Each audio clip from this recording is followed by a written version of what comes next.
সবাইকে অনেক অনেক শুভেচ্ছা। বিশেষ করে বাংলা টিভির এক দশকে বাংলা টিভি পরিবারের সবাইকে জানাচ্ছি আন্তরিকভাবে অভিনন্দন, মোবারকবাদ, ধন্যবাদ ও শুভেচ্ছা।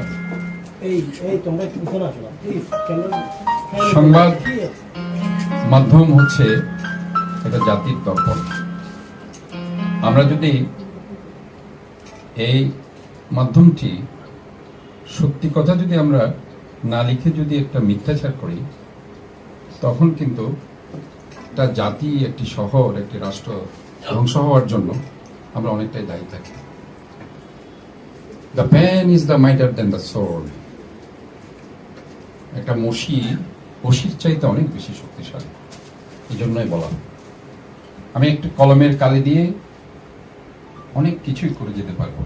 বশি হয়তো বা একটা মানুষের গর্দান নিতে পারে, কিন্তু একটা বশি একটা রাষ্ট্রের পুরো ব্যবস্থাকে ধ্বংস করে দিতে পারে। কাজে আমাদেরকে যখনই কোনো কিছু আমরা উপস্থাপন করবো, অথেন্টিসিটি ইজ ভেরি ইম্পর্টেন্ট। সোফার আমি মনে করি বাংলা টিভি এটা পালন করেছে এবং তারা পালন করার জন্য সচেষ্ট থেকেছে। এই জন্য আমি তাদেরকে ধন্যবাদ জানাচ্ছি।